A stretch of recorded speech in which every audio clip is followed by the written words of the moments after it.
Hello, and welcome to the Georgia Department of Education Virtual PLC for Visual Arts High School 3D. Once the maquette is finished and the student is pleased with the form, and typically for my classes, the maquette is more about the form than really the surface. We look at it and, I mean surface texture. So if you're going to carve a texture, I do ask them to practice carving texture on scrap pieces of plaster. But when the maquette is pretty small scale, I may just ask them to focus on the form. Now, that is not to say they shouldn't be paying attention to the positive and negative space, which I think is part of the form, or even planes. We have them look at and assess the quality of the maquette insofar as visual interest. So if you look at this one, you might say, okay, it's decent. It's not maybe the best craftsmanship, but that's not really what we're looking for, although it should be understood that the craftsmanship is going to be better on the finished product. If you can see on these carved forms, there are different planes. So you have these edges that are occurring here and around here and down this side, and then you can see some additional planes on the back. So that might be a design consideration that this student would have had after they had gotten this far in making their maquette, and so they might go back and change these up a little bit. Another thing that your students might decide to do is cut their forms into sections or into different pieces and work on them separately, and and intentionally so they would do the same thing with their plaster, and then find some method of joining them. So this one was joined using dowel rods. So for the maquette, I used toothpicks that would hold that in place. And then from this point, once the student might go back and work on the maquette. And I should clarify, earlier I said I asked them not to do anything to the maquette that they wouldn't, no techniques that they wouldn't use on their plaster. However, because this is a practice, if they make a hole where they don't want a hole, I might have them go back and patch it. What I'm talking about as far as not doing anything with the maquette is, if you're working with a cube that is a 2 by 2 by 2 cube, and they model it to the point where it has tendrils coming off of it, and it's 3 by 2 by 3, then, that's something that you're not going to be able to do with plaster.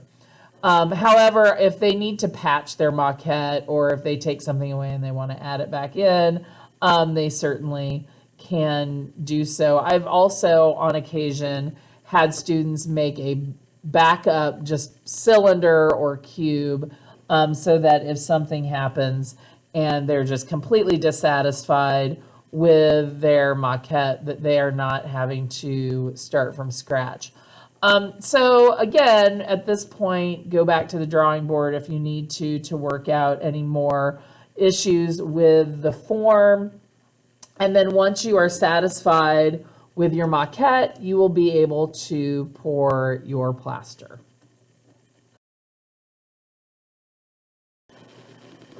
The container that you use for your form, as mentioned earlier, can be something as simple as a plastic bin. You want something that is not super rigid. You wouldn't want to use anything made out of metal or glass that you would then have to break or bend permanently to get your plaster out of. I have used boxes before, but I've had to reinforce the seams with clay, and I've had to put boards along the side so that the weight of the plaster doesn't push the sides of the walls down, and that's a little bit tedious. Another thing that you can do, so if you have a student that wants a cube and say you have a rectangular bin, you can always create a wall with some throwaway clay. So you're not probably going to be able to recycle this clay because it's going to have plaster in it. But that will allow you to create a form that maybe you don't have a bin shape for, or even if you want to make something that is irregularly shaped. So if you wanted to pour plaster that was maybe an L shape. So you can see here that this wall of clay has been built up. And when the plaster was poured, we did take an object or some objects and put them in this empty space here to keep this wall from pushing out. But it probably would have been fine. And, you know, then you just set it, and when it's done, you pull the clay out and you pop the plaster out of the bin and you're good to go. However, if you want to do a cylinder and you have a cardboard tube that you want to use, it could be a little bit trickier. The reason is because the cardboard tube is open on both ends, so you need to make sure that the plaster is not going to seep out from the bottom when you pour it. So to do that, I would suggest doing the following. First off, you may want to treat the interior of the tube with some sort of release agent, whether that be a liquid soap, Vaseline, cooking spray. If you don't, you are going to have some of the paper stick to your plaster. However, again, if I'm telling my students that every surface of their maquette and therefore every surface of their base form should be carved, they're going to be carving that away anyway. When you select a cardboard tube, you want to make sure that it is thick. So you see the difference in the thickness between this one and this one. I learned, let me be a cautionary tale, that if you pour plaster, because of the amount of time that it has to sit with liquid in it, the glue starts to soften and it starts to come loose and it can start to leak down the sides. So these thicker ones are perfect. I've never had any leaking issues. The first thing that I'm going to do is I'm going to wet just one end, because I'm going to be attaching this to a bowl using clay. And I want the clay to adhere to the cardboard. And if the cardboard is wet, it's going to adhere a little bit better.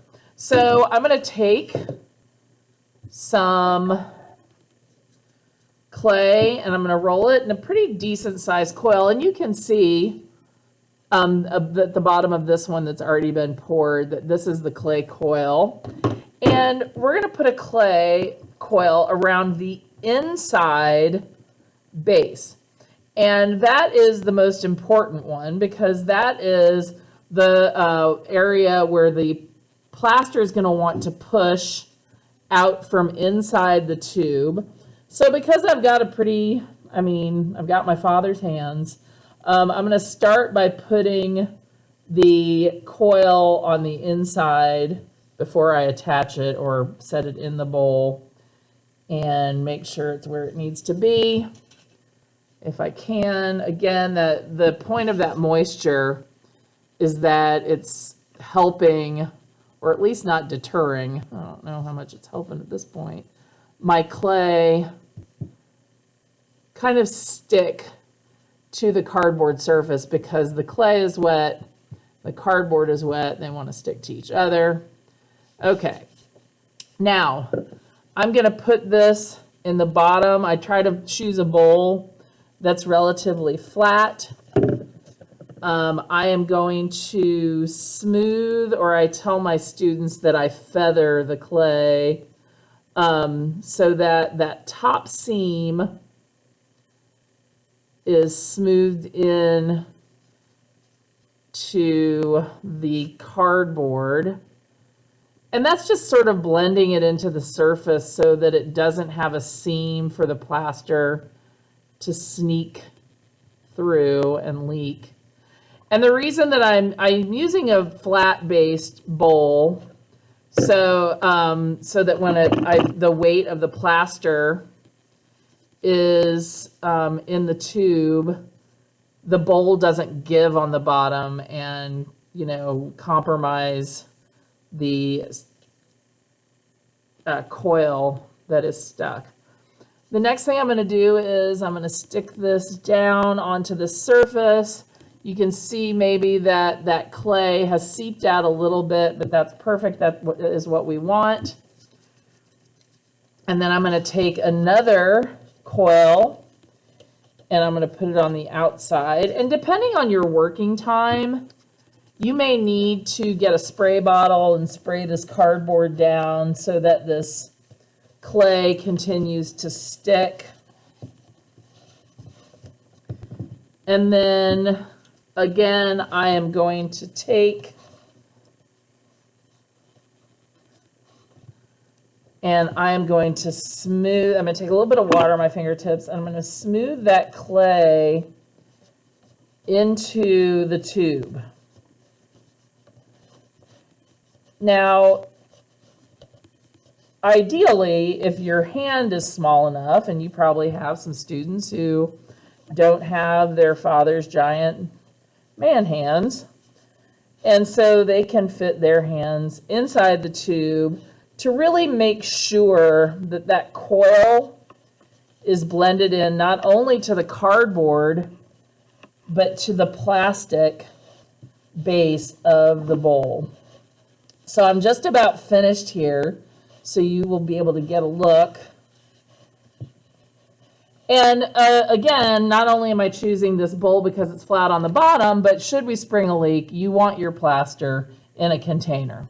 So hopefully you can see well enough where everything has been smoothed in, not only smoothed into the side of the tube, but into the base of the bowl. And now we are ready to pour our plaster inside our tube.